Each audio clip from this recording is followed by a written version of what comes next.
Hello guys, welcome back to your channel. तो आज हम लोग एनसीईआरटी का cell cycle and cell division का एनसीईआरटी फुल रीडिंग चैप्टर लेके आए हैं, जो कि 11th का एक बेहतरीन चैप्टर है। और ये स्टूडेंट्स में काफ़ी डिफ़िकल्टी होती है इस चैप्टर को समझने के लिए। तो हम लोग आज यहाँ पे एक एक की पॉइंट को डिस्कस करेंगे, कहाँ से नीट में क्वेश्चंस आते हैं, बोर्ड में क्वेश्चंस आते हैं।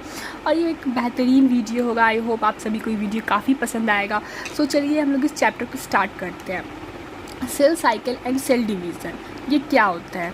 Are you aware that all living organism even the largest start their life from single cell?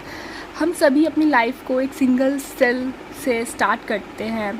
एक आपको जान के काफ़ी हैरानी होगी कि एक सिंगल सेल ऑर्गेनिज्म ही डिवाइड करता है खुद को, और वो मल्टी सेलुलर ऑर्गेनिज्म को प्रोड्यूस करता है। एक सिंगल सेल जो होता है वो डिवाइड करता है। वो कैसे डिवाइड करता है तो आगे हम लोग इस चैप्टर में पढ़ेंगे, उसे सेल साइकिल में कवर करते हैं।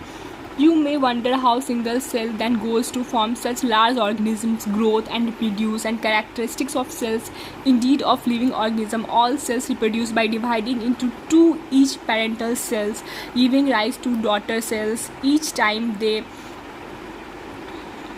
divide, and they newly formed daughter cells and themselves grow and divide, giving rise to a new cell population that performed a growth and division of single parent cell and progeny. In this word, such cycle of growth and division allow a single cell to form a structure constituting of millions of cells. जैसा मैंने बताया, एक single cell जो होता है वो growth करता है, देन वो डिवाइड करता है और उससे टू डॉटर सेल्स प्रोड्यूस करता है। फिर वो टू डॉटर सेल्स फिर देन उसमें डिवीज़न होता है और वो अपने प्रोजनी को प्रोड्यूस करता है। एक सिंगल पेरेंट जो होता है वो काफ़ी मल्टीपल टाइम्स डिवाइड होते हैं और अपने प्रोजनी को प्रोड्यूस करते हैं।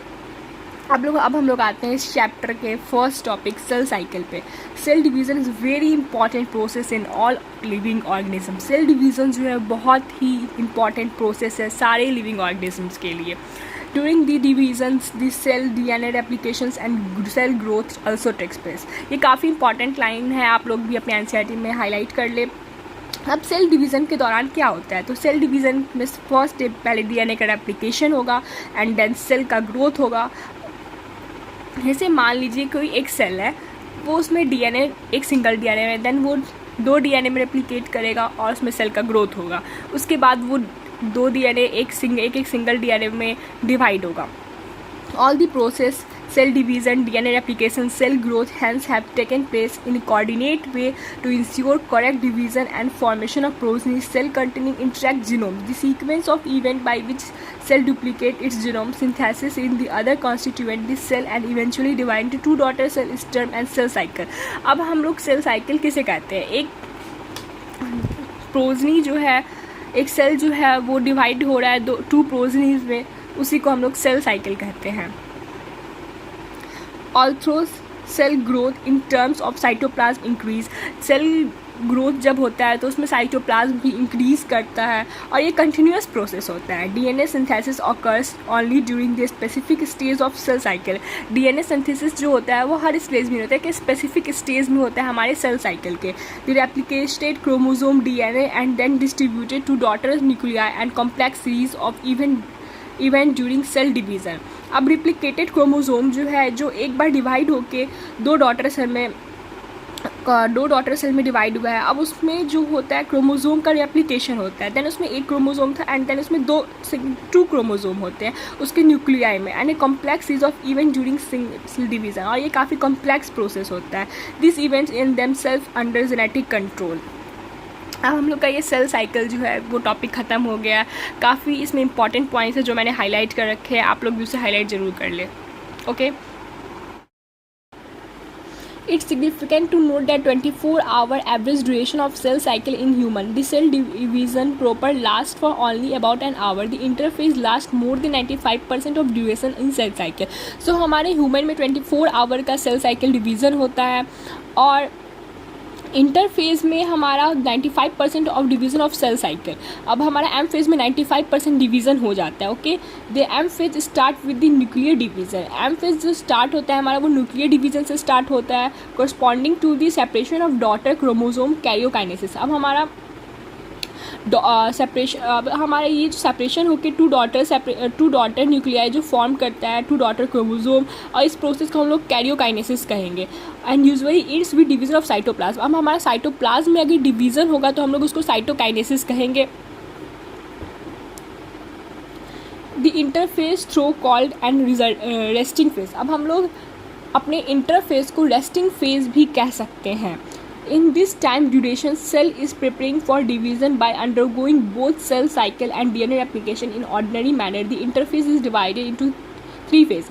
अब हम लोग इंटरफेस को रेस्टिंग फेज क्यों कहेंगे? क्योंकि इस फेज में हमारा सेल जो है वो प्रिपेयर करता है अपने सेल डिवीज़न को, डीएनए कि कैसे वो सेल ग्रोथ करेगा, डीएनए रेप्लिकेट करेगा, इसलिए हम लोग इसको रेस्टिंग फेज कहते हैं। अब इंटरफेस को हम लोग रेस्टिंग फेज कहते हैं। और क्यों कहते हैं? क्योंकि उस दौरान वो अपना प्रेपरेशन करता है कि कैसे वो सेल ग्रोथ करेगा, डीएनए का रेप्लिकेशन करेगा। अब हमारा इंटरफेस जो है वो 3 फेजेस में डिवाइडेड किया गया है। G1 फेज, जिसको हम लोग गैप 1 फेज कहते हैं, S phase, synthesis phase, and G2 phase, gap 2। Okay, and then अब लोग स्टार्ट करते हैं first phase, G1 phase, corresponding to the interval between mitosis and initiation of DNA replication.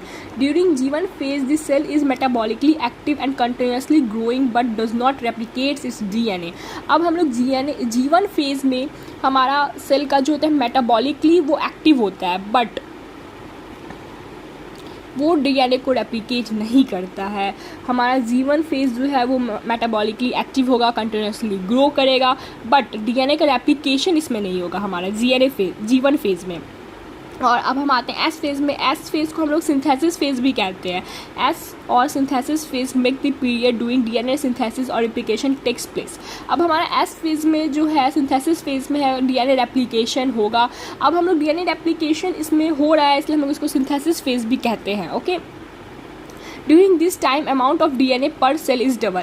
इस दौरान हमारा एक अमाउंट ऑफ डीएनए जो होगा पर फेज़, अगर हमारा एक फेज़ में अमाउंट ऑफ डीएनए 1% है तो वो डबल होके 2% हो जाएगा हमारा एस फेज़ में। If the initial amount of DNA denoted as 2C then increase to 4C। अब हमारा इनिशियल अमाउंट ऑफ डीएनए मान लीजिए हमारा 2C है तो वो इंक्रीज़ होके 4C में हो जाएगा।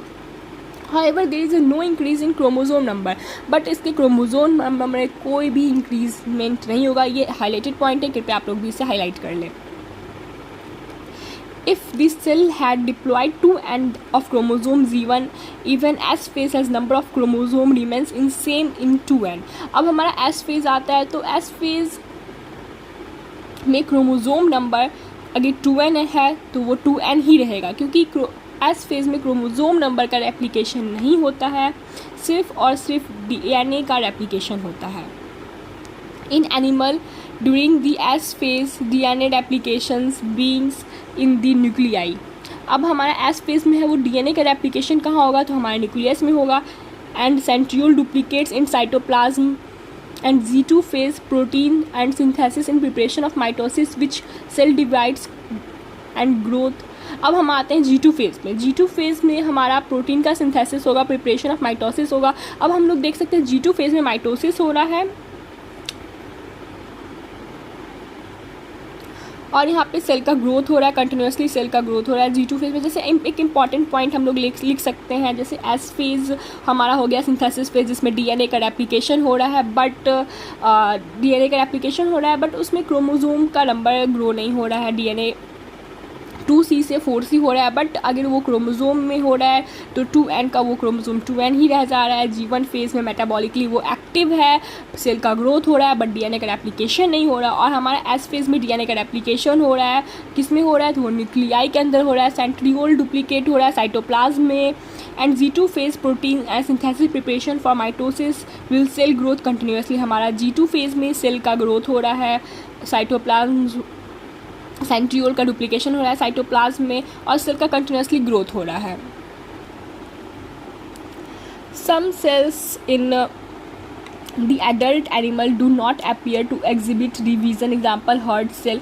अब हमारे हर्ट सेल में कोई भी डिवीज़न नहीं होता है।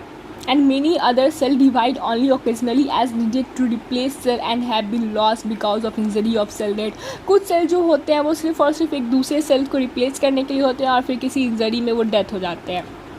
These cells do not divide further, exit G1 phase to enter inactive stage called quiescent stage. अब वो सेल जो होते हैं वो फर्दर डिवाइड नहीं होते, वैसे हम लोग उसको G1 फेज़ कहेंगे और G1 फेज़ को ही हम लोग क्वेसेंट स्टेज कहते हैं. अब हम लोग इसे क्वेसेंट स्टेज क्यों कहते हैं? क्योंकि उसमें कोई भी फर्दर डिवीज़न नहीं होता है. Of the cycle, cell is stage remain metabolically active but no longer proliferation unless called do so depending on requirement of the organism. अब हम इसमें कोई इसमें of course metabolically active phase होते हैं, बट उसमें कोई नो लॉन्गर प्रोफिलेशन, उसमें मतलब कोई भी डिवीज़न नहीं हो रहा होता है.